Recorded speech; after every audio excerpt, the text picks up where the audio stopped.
you on stage? Well, you know it's time for Unicorn's Love when that man's voice comes He's up. He's back, by the way. But we're now into Picks and Bans. We're going to have to see if Unicorns Love want to give him the same power to carry a game or if he will be shifted to a different role. But bans, nothing too surprising quite yet. Rise. It's only been one ban, though. But that's not surprising yet, is it? You are correct. Right? You are 100% correct. Not too surprising either. LeBlanc, we know Rengar and Camille are the other two picks we look at on red side. I think maybe later on in the split we will see teams try and leave some of them open and try and counterpick them. But for now, red side is kind of locked when it comes to the bans, and that's why teams favor these blue sides, because again they can go for some of these target bans, like a Rumble. You lose a little bit more flexibility as you move forward into the draft. Red side has a lot of creativity given that they get the final pick in phase 1 and the first and last ban in the second ban phase. But Rumble taken off the board as well, and Vitality using those target bans to good effect. Yeah, and you see a new coach behind Vitality. I think it's fair to highlight here in the pick and ban phase specifically. Sean is no longer the coach for the team. Irian instead, coming over from actually the LMS. He was a former pro AD carry in Korea for Scenic Storm, then became an analyst for Saigon Jokers in the LMS, and later on a coach for them as well. Actually not in the LMS. GPL. The Vietnamese is for GPL, mixing the two up here. So from GPL, where he was a coach for Saigon Jokers, and he's now with Vitality and is taking that head coach role. So let's see what he can do in this pick and ban phase. Interesting so far. He's taking a different strategy. Camilla Rengar is going to be open. I'm ready. Both. Maybe both. At this point, if you're Unicorns, you leave both open.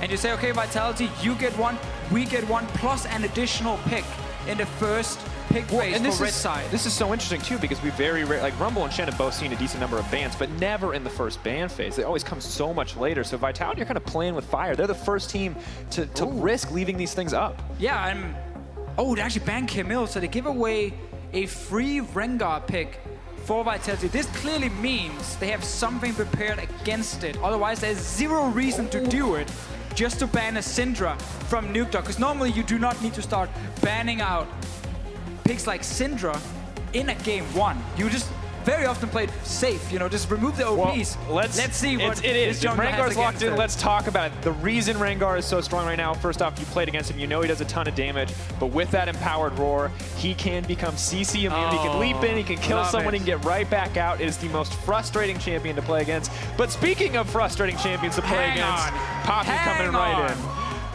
That's a very early Poppy. Now Ivan as well. Man, okay, all right. I know it's Unicorns of Love, but like ignore everything you guys have seen in the LPL, in LCK, and in Europe so far when it comes to pick and ban phase. Forget all of it, because Unicorns are just changing everything. I mean, I'm excited for Ivern. I said yesterday, Ivern, B-tier champion. Daisy, S-tier, high quality. S-tier. Okay, I'm still surprised to actually want to play this specifically against Rengar, but if you do think about like the protection Ivern brings with Locket, Trigger Seed, and Redemption to stop, you know, Rengar from getting into backline and assassinate someone, but I'm not sold yet. I want to see it in game. I think it's very risky what Unicorns are doing. I don't even know why they're picking Poppy this early. It's only week 1, and they're already breaking the playbook, and it's very. I don't know what to expect here because Vitality, this is like the textbook OP picks on this patch. Yeah. Unicorns are doing something completely new, and I respect it, don't get me wrong, but Vitality are getting every pick that has been described as broken on this patch. I do want to see Zyra here, though, from the Unicorns of Love. I think Zyra actually is really good against Malzahar. MF is another option, but Zyra is just the S-tier support. And if they don't pick it, then suddenly it's gonna... Okay, actually, never mind. What they're doing here, they're going for the Malzahar counter. A pick that works because when Lulu auto-attacks, her passive, the Pixie fires 3 bolts, and they actually one-shot the Voidling because it has 3 HP. Still, while I like it as a counter pick, Zyra is just that much better. And Lulu is normally because Zyra is then removed, and then Malzahar gets picked, and then you can go something like Lulu. But it's fair. It's fine. Here's the thing I see. There's a ton of protection up on the side of Unicorns of Love as we enter ban phase 2. Keep your eyes on phase 2 to see what's going to be taken off. It's Ashe and Maokai so far. There's a lot of shielding. There's a lot of protection here on this Unicorns lineup. Is there a way we get a hyper carry sort of team comp? Who is going to be the benefactor of all this shield? There is definitely a chance we can see something like a Jinx maybe being protected by everything, because the Poppy early pick is still the one that really stands out the most. Like Ivern we can understand, Lulu we can understand against Malzahar and Rengar, but the Poppy, clearly they want the ulti as well for additional disengage. Maokai is being banned away by Unicorns. They don't want to have that tank war up in the top lane where Maokai, at the moment, is considered the stronger of the two. Now, Jay's taken off the board as well, but Fiora is a pick we have seen banned out a decent amount of times. Is like still Jinx? Up. Varus, Ashe is disabled. These are the two primary champions. Ezreal feels like the safe pick. Caitlyn, give me Caitlyn. I'm glad I just got to say it there. Caitlyn Lulu. That is that is an old school bully lane that is still very obnoxious to deal with, especially for Malzahar, because he can't get his Voidlings going. I like you say old school. Old school, like back before people realized Lulu was a viable solo laner. Old school, like when Lulu was released. Think back to like SK Gaming with N-rated and Forgiven in the bot lane. It was like Kate. That was Lulu the N-rated champ. Man. Every he game. Loved that Lulu. Of course, now it's going to be the Nautilus locked in as well. We can be pretty sure that one is going into the top lane. Not quite the carry that we may expect from Cabo, but also happy to play tanks in a decent number of circumstances. And will make it very easy for that Rengar to get set up into that top side if they do want to shift their pressure up there as well. And Nuke Duck going to go for the Talia. He's been playing it a ton in solo queue and decides to lock it in here. Yeah, also a pick that we like more and more, and we see more and more after she got a small buff. Works really well in the mid lane at staying neutral in most lanes, and then simply using that ulti to move to side lanes very, very quickly. Orianna is a perfectly fine pick against it. This is something we were looking at. We were looking at the solo queue accounts, and we saw this Kassadin bad boy. We have comps locked in, but just for some background information, me and Deficio looked through all of the solo queue records and like, there's no way he's going to play this, there's no way he's going to play that. Everything we said they wouldn't play, they're playing now on your screen. It's Kassadin. It's the Lulu support to answer the Malzahar. Unicorns of Love continue to mix it up here. And what is the strength of this composition? What are Unicorns looking to do? Well, first of all, they have a ton of shielding and protection for Caitlyn. So if Rengar wants to try and assassinate anything, he can't really do that. Malzahar, yes, will be obnoxious until you get your QSS on the Cait, but the Kassadin is here because Unicorns can play all three lanes. Poppy outscales the Nautilus. Kassadin outscales the Talia in a side lane for sure. And they're trying just to be as surprising as possible and really take this game plan of Vitality and just throw it out the window. I mean, what game plan can they have? They took everything that was powerful. They have to have gotten everything they never dreamed to get, even in scrims. Now we're going to have to see what they can do with all that raw power. If the ingenuity of Unicorns of Love is going to be enough here. And it's such a classic Unicorn strategy. Let's give them Rengar, and then we have Iron Lulu as our response to it. Obviously, Lulu also because of the Malzahar. Yeah. I mean, it's the quintessential. You have to love it. You have to love it. You have to love it. I mean, there's plenty. The Love Hurts crew is here, happy to support the Unicorns of Love. Personally, I'm really excited to see how the Lulu Ivern interacts, but also Rengar is really hype in his own way. Oh, for sure. Even if not incredibly fun to play against, always hype to watch him dominate. But here it is, ladies and gentlemen. We are about to get into our first game. Unicorns of Love versus Vitality. The first time you've seen these new rosters, the first time you've seen these new lineups, and they're headed on to the Rift. Rengar so far, 4-0 in the LCK. It's done really, really well. Not really too surprising. No, not at all. Done very well in solo queue as well when he somehow makes it through the bans. Definitely. But let's talk early game. What are the goals here for Unicorns of Love? Because it feels to me if that Rengar gets any kills at all, he's going to be nigh impossible to deal with. I mean, for Unicorns of Love, the strong lane to look at is the bot lane. It's the Cait Lulu, Lulu's specific counter pick against Malzahar, as we highlighted in the ban phase, because you're passive from Lulu, one-shots to Voidling from Malzahar. So it's a pushing lane that can win the trades. Mid lane, Kassadin as always, he wants to get his level 6, so you're not really gonna play too much around that lane. Top lane with Poppy, same deal. One thing you can do though with Ivern is you can actually set up the Kassadin even pre-6 to get to his target when you do gank.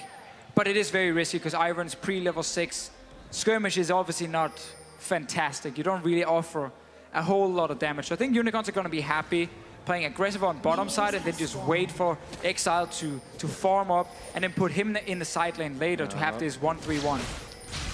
Ward is gonna get taken out here.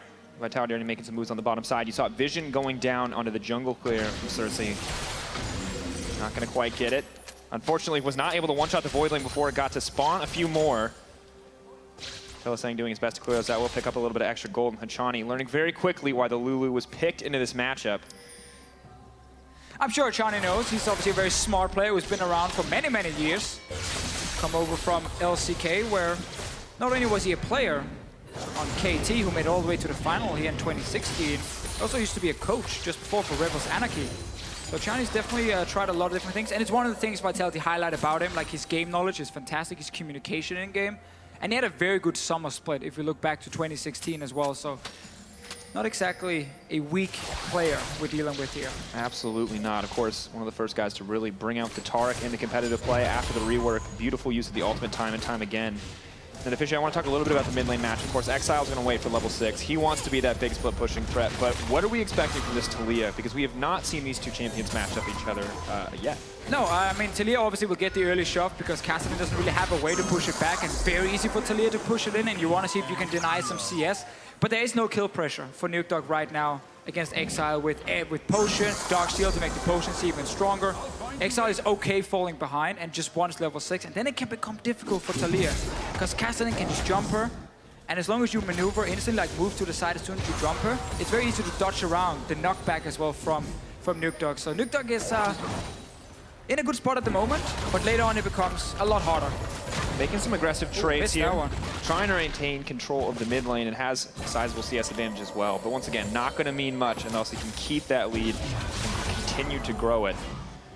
Top lane continues to be a tank fight. Ivern continues to farm up, but really it's Rengar we have to keep our eyes on. Top lane, Dracos. This is where you're going to see the insane Ivern poppy damage. Zachachi setting up for the knockback. There goes the trigger seed. Cabo starting to move it out, saving the hook, waiting till he can hook under the tower. Cabo knocked back, decent damage coming in. Are they going to be able to grab it? First blood down to the Ivern. Almost too easy. Cabo shot pushing up. Guys, look down here at his items. The ward is ready from his trinket, but he didn't place it yet. So Ivern just walked in freely and managed to pick up first blood.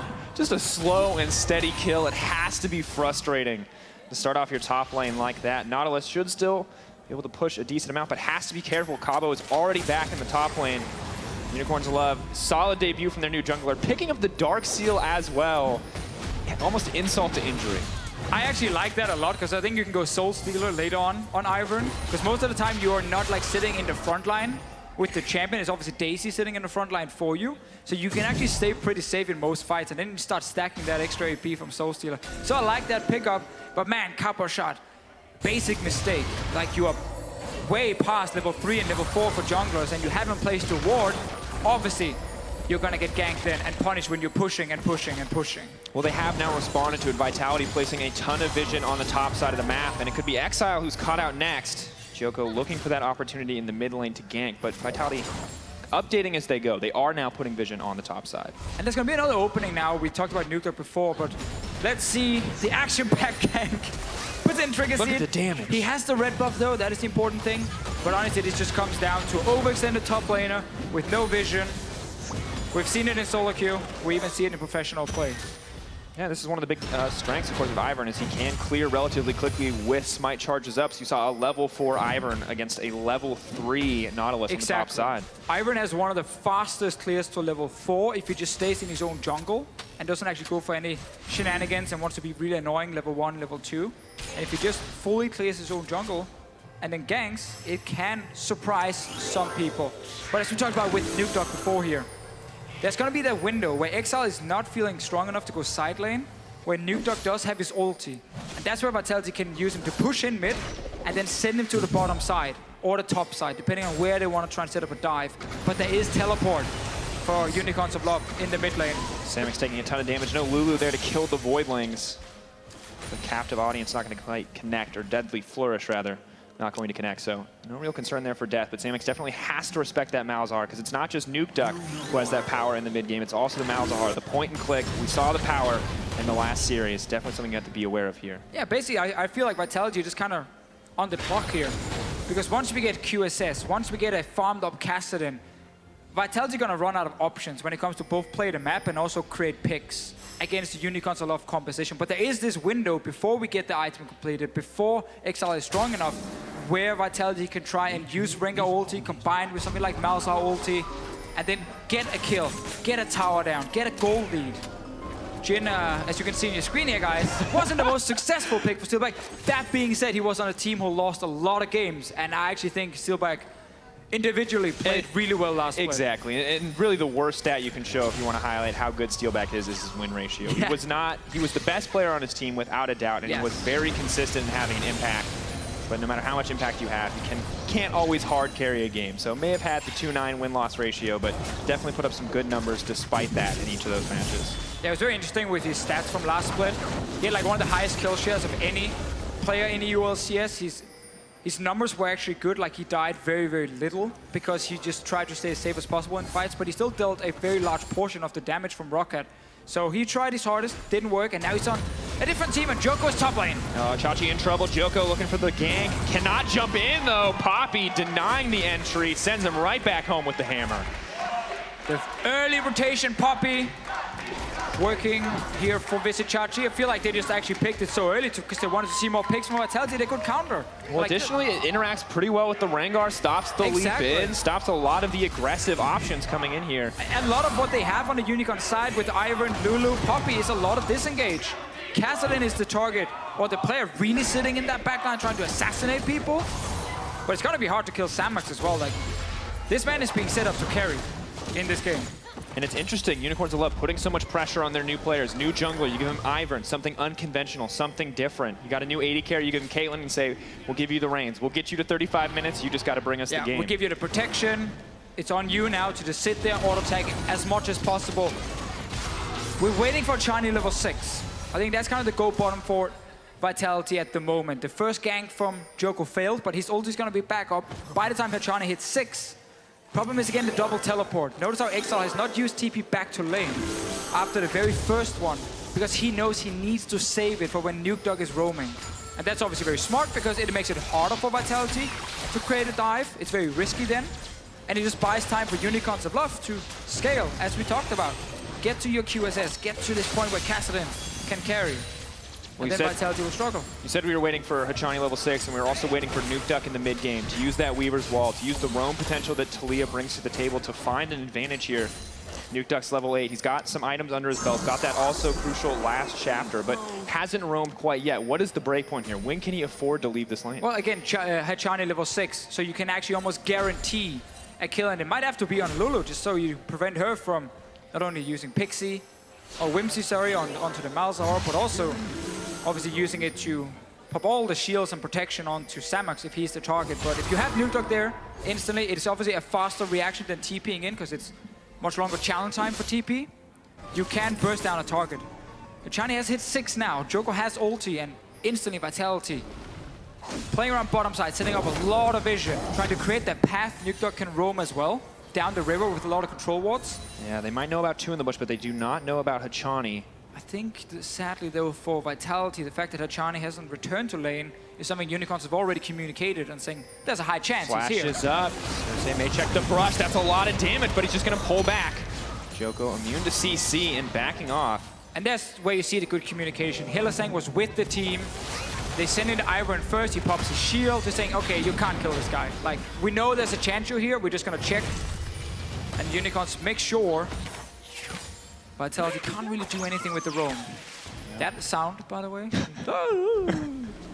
Nothing worse than dying to an Ivern. No, it's actually slow, it's steady, and it's full of funny noises. Hylissang. Proving our point, thank you. Just get it in there, just to let people know that it does, in fact, one-shot the Void Lane. Good ulti. But again, we see that setup. This is exactly what we talk about. Joko in the bot lane with ulti. Hachani level 6, he can flash in and use it. This is such patient play, though. Samix had overextended a little bit earlier, taking a lot more damage from Hachani than he wanted to, but now playing much more patiently. Nuke Dog is moving as well, Dracos. I don't know if it's going to be enough. Keep your eye for the Weaver's Wall. Out comes the Rengar ultimate. 2 shots going to connect. Samix going to tank all 4, as it looks like. Dodges the 4th. Misses out on that all too crucial crit. But Vitality, they're looking for these setups, and they cannot find them. I think it's just a lot of credit to Unicorns of Love here, playing like super, super smart. They're not playing over-aggressive in the bottom lane. They're respecting the roam before towards mid from Hachani. And it's Unicorns just not giving any openings to Vitality. I mean, we look at it, they grouped up when they knew that there were members around the mid lane. They said, if you're going to come for us, we're going to fight you in the full team fight. We know once your combos are done, we can take you. Then Vitality backs off, they clear out the vision. It's very slow, very systematic play, honestly, from the Unicorns. And it's really the change I feel like we saw in the summer split from Unicorns of Love, where they stopped just being this goofy, crazy, aggressive team who always wanted to just try some insane team fights. And they started playing much smarter. I don't think it's still like at a perfect level, but I don't think it's perfect for any team in Europe. And we're seeing like they continue the trend from the summer split. Great understanding of how to use the composition here in the early game, what not to do especially, which is to force a ton of fights when Hachani has 6 and Nuke Dog is roaming and so on. Just a smart play so far. Good exchanges back and forth. Samic's potentially in trouble here. Decent damage going down, but once again, Voidlink's pretty easy to deal with overall. Hylissang happy to have the extra gold. And right now it looks so even. We're about 13 minutes in, the gold only about a 700 difference as Exile picks up that blue buff. But we have to remember the scaling is just so in favor of the Unicorns of Love. And it's frustrating if you're Vitality. You drafted his composition with the Taliyah in the mid lane, with Malzahar ulti in the bot lane. Like, you feel like that's a very easy go button. You can just go bot lane, ulti someone, and kill them. But it just gets countered by double TP and by Lulu down there in the bottom lane, and it's frustrating. And by, honestly, insane patience, Unicorns of Love willing to forfeit waves of creeps, willing to forfeit vision advantage at any turn just to ensure that they don't give up anything at all in the early game in terms of kills. They know they can miss a wave of creeps, but they can't afford to start giving up those kills. Yeah, because it's once the towers start falling, it gets really, really hard to sit and scale to late game. If the enemy gets down all outer turrets, they get so much access to your jungle. They control the river suddenly. You can't stop dragons from falling. So just keeping the turrets alive is all Unicorns care about at the moment, and it is working out. I want to see with Exile what build he's going for, because in solo queue I've seen a little bit of Gunblade casted in, like Rod of Ages Gunblade. And it is when you jump in, you get a little bit of extra burst damage with the Gunblade active. This is how far we've broken you this season, is that you never expected to see Rengar giving up, and now you're seeing a cast, and now you're like, sure, Gunblade, anything's possible. Let's do it. They built it once. I'm just putting it out there. I'm not saying it's going to happen, but there is a chance. Hachani's setting up another trap, but this time he is spotted. Yeah, Vitality rinsing and repeating the same map movements that they've used in the past. Hylissang not respecting the potential for engage. Flash in, too much damage. Hilly gets popped, all too easy for Vitality. They were on a ward, and he's the man who can't get caught out because he's the man needing to save the other guys. Why on earth would Hylissang think he should run down to the river? Not entirely sure. He saw them on that ward near the mid lane. This is exactly what Vitality needed. They got a pick, and now they're trying to get some tower damage. Daisy comes out. Joko taking decent damage so far. Trigger Seed goes out. Daisy's nigh impossible to escape from at this point, but Weaver's Wall comes in, is instantly canceled. Chachi on the backside disengages the fight. Using the smite to pop the Daisy. Chachi goes back. Hachani gets taken down. Unicorns of Love control the momentum of the fight now, but Nuke Duck is waiting, looking for an opportunity to turn this back. The wave is pushing in. He's trying to do something, but again, Unicorn's not overextending. Yeah, and I guess it was all one big bait from Hylissang. I'm dead, guys. Please push my bot tower. And then, boom! Double TP. That is what I call strategy. Surprise! Got him every time. Unicorns of Love now looking to pick up that Ocean Drake. It's not quite as early in the game as you'd normally like to see it, but still a reasonably powerful buff.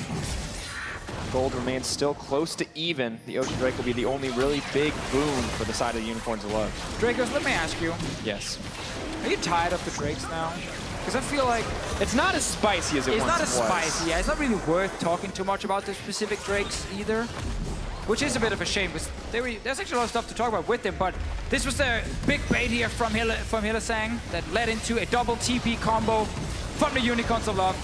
Now this does give Vitality actually some time to try and set up a Taliyah play with Malzahar ulti, with Rengar ulti, because there's no TP. Using double TP for one kill is not worth it. Obviously, they did it to stop the tower push as well, but blowing 2 very long cooldowns for just the kill opens up some chances for Vitality now. And we have to remember so far that it has been cautious play from the Unicorns of Love that's kept them in this game. Now, they've used their get-out-of-jail-free cards, those teleports, to make sure that no play can go against them. And now, here is the real opportunity for Vitality to find a weakness, to kind of expose the early game of this Unicorns of Love composition as we very quickly approach the mid game. Definitely so. Nuke will have his ulti in just a few seconds. Hachani does have his, but no flash just yet. Do like choice of boots though. Go early CDR in there to get that cooldown reduction on your flash as well, because Malzahar really outside of laning phase. It's a lot of just flash ulting someone and your team then kills that guy. That's why you need those boots. Yeah, Exile moving forward, but it's good you pointed out Malzahar feels a lot like Annie did back in the day of her lane bullying. Just a little bit easier almost. Just a little bit easier because you can point and click. There's nothing they can do to dodge it. It's great we still have champions in the game for people who feel like they can't be bothered using their mechanics just once in a while. Well, Samix is going to need his mechanics because Joko's on the way in, but they're going to ignore him and go for the tower instead. Not looking for the aggression. Here comes Ivern. Joko locked up. He's going to go down. Whoopsie. Baited in, taken out. Unicorns of Love holding on to this bot lane tower. And you said it, it's the towers that start to snowball the game. And Unicorns of Love, sliver of health left, but they still managed to hold it. Yeah, but it was technically the correct call for Vitality. We talked about no TP, so get that bot tower. But man, do not step on the trap. Redemption going in. Hachani going to lock up Hylissang, but a lot of healing coming out. Trigger Seed as well, going to slow up those Voidlings. Not going to be able to keep the pressure on, but Nuke Duck ready with the wall. Has to respect. Nope, flash out there. Not going to find the opportunity to knock Cersei back in. Yeah, now Exile got to push out mid, so he can also roam because Nuke Duck is already in the bottom lane defending turret.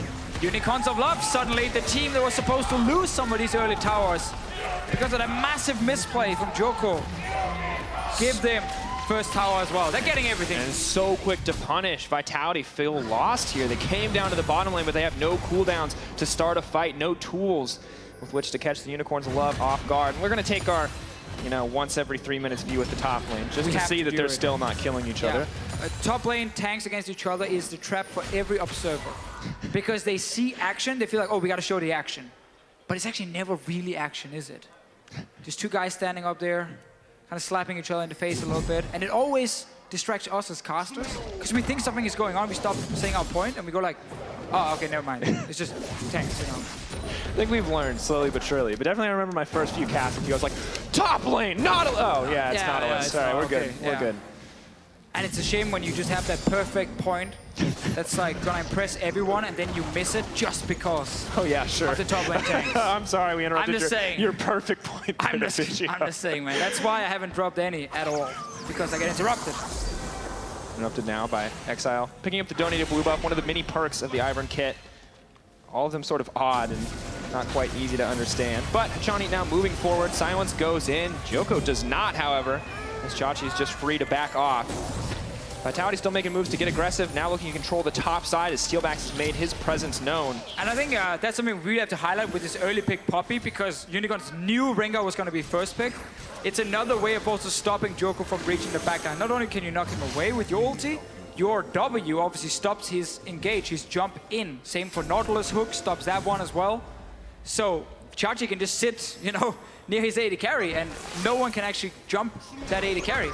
It's a very, very smart, honestly, and surprising at first with the Poppy, but now when we think more and more about it, it actually makes a ton of sense. And now the momentum has shifted very clearly in favor of the Unicorns of Love. It's 20 minutes, they're up 2K, the Ocean Drake. Now it's going to be 2 towers as well. Vitality, they're going to try to get something back on the bottom side. Nuke Duck and Joko spending some time in the mid lane as well, but nothing seems to be going their way. Just a small consolation prize here. Yeah, Unicorns haven't even needed to really change anything in their setup on the map. It's just move the AD carry and support to whatever lane you want to kill a tower, and it's a very standard change for them. There's really nothing special. They've been defending really well. Vitality have been behind before. I think it's safe to say, especially last split. A very different lineup, but still Vitality with a bit of a pedigree for coming back. Come back for much bigger than about 2K gold that they face now. Could potentially be an option for them. I also feel like they're against a slightly better team now than what Vitality versus Rocket was last split.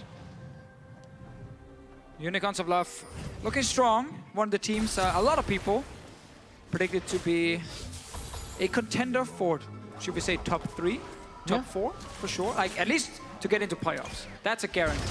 And it's interesting how our expectations of Unicorns of Love have evolved over time. Because for a long time it was, this is a team that's never going to make it to playoffs. And they always made it to playoffs. And now it's the team that we're surprised if they don't make it to playoffs. They have made such strides in summer and have proven themselves as as a team and an organization that can bring up new talent. Yeah, because it used to be just Chachi and Hylissang that was like the core on Unicorns of Love, and they would change like all the other members from split to split. But then now they've added Exile to that very, very strong core of Chachi Hylissang already. So it's 3 members they're keeping, actually 3 very good players, proven players, who have shown they're good enough to play for these top positions.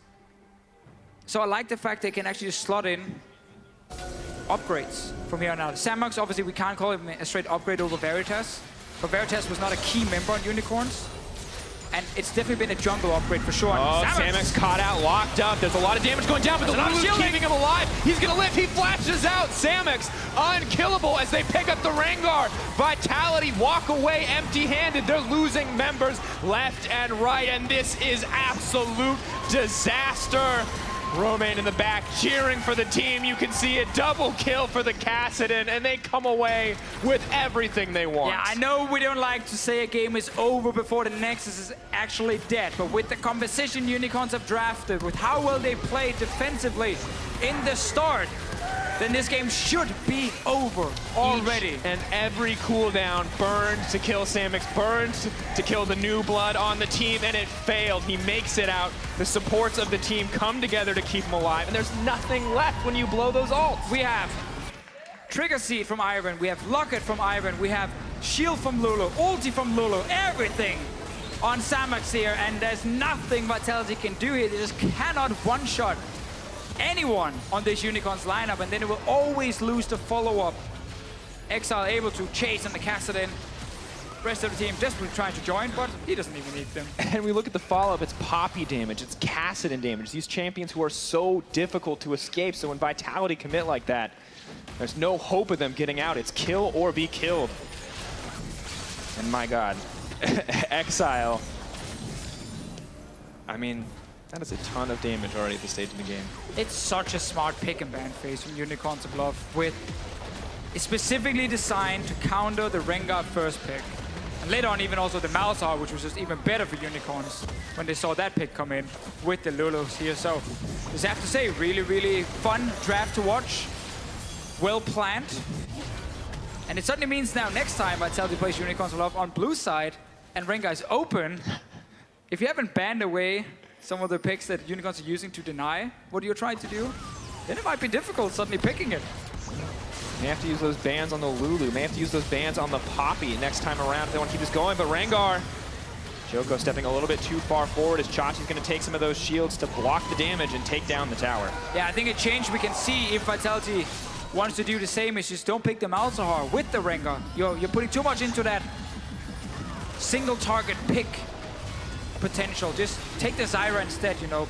Get an even stronger bottom lane that can try and just dominate the lane and play AoE team fights, because then suddenly Lulu doesn't have a lot of value against big AoE mages. She's very good against single target, but she's very bad against area of effect damage. In goes Daisy.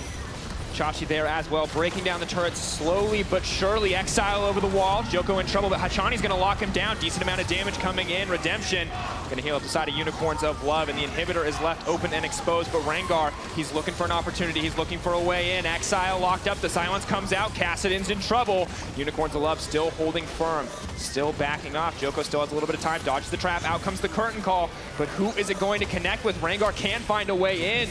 Unicorns of Love walk away unscathed once again. Didn't get the inhib, sadly, for the Unicorns of Love, but they still have plenty of time because they have all the time in the world. They don't care, there's no timer here for the Unicorns of Love. Obviously in this game here, they had side selection. We gotta remember, each team gets to pick their side here. It's not just randomly Unicorns are forced to be blue in game one. No, they can actually decide themselves, and they went for red side in game one, specifically to leave the Rengar open and have this draft. So Vitality in the next game gets to select sides. And I think if you're Vitality, against what you just saw, you actually want to take red side yourself and just say, you know what, we don't need to have deal with any first You ban whatever you want, and we have last picks we're now. gonna counterpick you. We take the last picks instead. We would like to know what you're playing before we pick what we're playing. Exactly. Yes. So that should definitely be something from Vitality's side. Unless they're changing up the bans completely, which also is an option. Well, in the meantime, Baron buff still ticking, about to fall off. Daisy coming in, and Chachi more than happy to tank up the Voidlings on the front line. Is he doing a decent job as well? Unicorns of Love, it's a slow siege. Choco still trying to find a way in, but it's just so hopeless for this Rengar. No clear path. Nukeduck gets a good engage, though. Hylissang is in trouble. He's going to get popped. That's a lot of damage, but it's not enough. Hylissang goes down in the end. Cabo, though, trades his life for it. Joko's down as well. Out comes the ace in a hole. Nukeduck goes down. Double kill for Exile. Unicorns of Love taking a fight once again. Chachi's not even done yet. He goes in, he says, steal back. I saw you had least deaths last season. Let's mix it up. The original puppy god in the top lane is Visit Chachi. He played it before it was cool, before it was reworked. He's also playing it now, obviously, and it's been very, very good. Very strong, and Hachani, unfortunately, is not. Not enough to 1v4 his way to victory. Game 1, gonna go over to the Unicorns of Love. We didn't expect it. New picks, picks we hadn't seen, power picks on the side of Vitality, but it is not enough to stop the Unicorns of Love. Great pick and ban phase, smart strategy that completely countered everything Vitality brought to the table. They had their plan. Let's get Rengar, let's get Malzahar, let's hit level 6 on that Malzahar, and then just go to the bottom lane, get an easy kill, take that tower, start snowballing the game. But completely counterpicked by Unicorns from honestly every single lane. Like Ivern with the protection he brings to prevent the AD carry from dying, Poppy to stop the jump coming in from a Rengar, Lulu against the Malzahar and the Rengar at the same time. 2 for 1 right there. Well, and you got to think the traps even played a pretty big part of it. Just trapping the Rengar out, always knowing when the Rengar was going to come down, the pseudo vision, the pseudo safety you have by just placing those traps in a line. It feels like Unicorns of Love knew exactly what to expect here and were ready at every single turn. That's one of the good things if you leave any of these traditional OPs open, because a lot of teams, they feel forced to pick it. At first we were like, oh, okay, Camille and Rengar both open. When there was the last ban for Unicorns, we were like, surely they're going to leave both open and trade, because that's another thing you can do. But no. Bandit Camille were like, woo, let's see what the plan is, and it was great. Let's see what the plan is over at the analyst desk, because the Unicorns of Love have thrown the first punch here in this best of 3 over Vitality. Let's see what Shox has to say about it. Thank you very much, Drake. Us indeed gonna break it down here. And of course, we have Vedius, who likes looking at the mid lane and knows a lot about it, and our pro player in the mid lane, Power of Evil. And we talked a lot about the picks and bans in general. The casters already pointed out how the Unicorns of Love crafted a perfect comp against the Rengar specifically. What do you think is the... is that a very risky thing to do? Do they have enough tools? Is it still a risk to let Rengar run free? I don't think they had like a perfect team composition against Rengar. I think Rengar is just like too strong in general as a pick. So you should have gotten like way more early game kills on side lanes. You should have tried to snowball bot lane with the Malzahar Flash ultimate. We saw it once in River. I think they should have done it way more often, combined with the Talia roams. And I think they would have just snowballed insanely. Well, they could have snowballed a lot on bot lane, but they just didn't do. I have to praise the Unicorns of Love for once again innovating the draft, because I think this is something that we haven't seen from any other teams so far. They've been prioritizing picking a lot of power picks from a lot of other teams, making sure that we get things like the Maokai up in the top lane, like the Syndra in the mid. But the Unicorns have said, you know what? We're going to expect you to pick the Rengar, and we have a plan in place. And they executed it so well, and it was a joy to watch. They did, and... I think the Kessin was a smart pick in general, because he was playing against an AP top and an AP mid, and Talia had 2 items. Talia can't do anything against Kessin anymore on side lane. So you have already this winning condition, and since mostly like split push champions in mid lane face tanks a lot of times, so like you send a tank against the split pusher, and he's AP as well, so Kessin just beats both, and at 2 items they just win the game automatically. And as we were looking at that lane, even before that 2-item spike, you were pointing out how it is quite hard to crush a lane as Talia, and you really have to actually roam and take advantage of that, and you didn't really see that. Well, I think this was like one of the only points in the game where we saw the Rengar roam. Here's an example. I don't think Talia should stay mid lane and hit the turret or push the next lane. I think it's really greedy. He should already start moving bot side, look for the roam, look for the ultimate, because now he needs to use his ultimate to actually comb bot lane, but now it's already like kind of too late, since he needs to ult in, he can't split the fight, he can't like do a lot of stuff. And I think even before, he's already at 11. This replay was when he was 11. And I think you should have gotten already kills at level 6, level 5, level, I don't know, 7. It's like, you should go with Joko on Rengar, just clear bot side river, because Ivan and Kassadin can never face Talia and Rengar in 2v2, so you should have the priority every time. And I didn't really focus on who had the bot lane push first.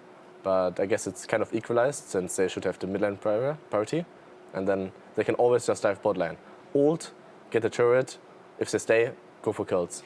Or you can just ult, and normally Kessler needs to pre-TP, and then just force the TP, and 2 minutes later just do the same, and Kessler doesn't have TP. And you were also pointing out the fact that even in teamfight situations, it's much better for Taliyah to have a man advantage. She works better in 3 versus 2 scenarios or 4 versus 5 scenario, or 5 versus 4 scenarios, which sounds logical, but why specifically for Taliyah? So I think Taliyah's like has really unreliable damage. So her knockback into her E-spell is like really unreliable. You can flash it, you can dodge it with a spell. So this damage already falls away or falls apart. So you have only pretty much the Q spell to deal damage, and you can pretty much outplay the spell as well with dodging it. So I think having man advantage on Taliyah is really important, since it's easier to hit your spells. So when you have man advantage, you know, okay, they need to run away. You can place your W like this, or like you can knockback them on this spot, and I think it's just like very easier to fight with Taliyah with having man advantage. That's why even when he ulted bot lane, I don't think they could ever win this 5v5. Yeah, we were pointing out the fact that UOL was just scaling and getting too many advantages for even to be threatened by the other comp. Yeah, it was what we saw from Vitality was that they drafted a composition that was very much tailored towards the early game. You heard Power of Evil talking a lot about how it was very much about you need to take advantage of your pushing lanes, and this is something that we're seeing a lot of in the current meta, which is mid lane priority, because it allows your jungler to get control of a vision, move towards the other side lanes, and get that early tower, which just opens up the map so much more, which we just didn't see from Vitality, which surprises me a little bit, given as to how many experienced players you have on that roster, given as to how much talent you should have on paper. The fact that they didn't take advantage of the strengths that they had in the form of Rengar and a Taliyah, who Power of Evil was like, why are they letting Rengar through? Why are they letting Rengar through? Like, even with the comp, there was a lot of discussion around, like, it's still super risky to let a Rengar through. Yeah, definitely. And in the end, we saw then that even though they get perfect engages like this one, it's too little too late. Yep. So you can see that they have like the traps are in the wrong position. They get like the perfect flank with Taliyah, Malza, and Rengar onto Samux, who is really out of position and gets caught incredibly good here. But this is already the point in the game where they can't win anymore. They let UOL too much scaling. So Kessin already said it's 2 items, and everyone said it's 2 items. And Ivan with like having shield, locket, redemption. Then they have Lulu, ultimate, Lulu shield. So it's actually impossible for anyone to kill the Caitlyn, and it wouldn't have changed anything. Even if they would have like maybe like traded, I think like 2 for 2 or something, they would have still lost the late game, since Caitlyn with brushes and 10,000 shields is just unkillable. Well, back to the drawing board. It is for Vitality. We'll see what happens next. And remember, after this series, it is our Friday night edition of Post Game Lobby, where we'll take a closer look at tonight's games and the Fish Show's team tier list. After the break, Game 2 between Vitality and the Unicorns of Love. Don't go anywhere.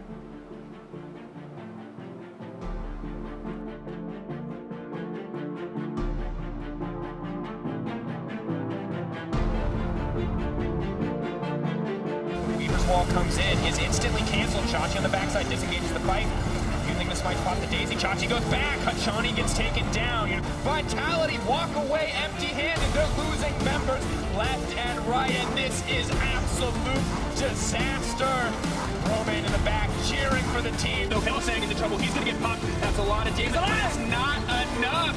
Hylissang goes down in the end. Cabo, though, trades his life for it. Joe goes down as well. Out comes the ace in the hole. Nuke Duck goes down. Double kill for Exile.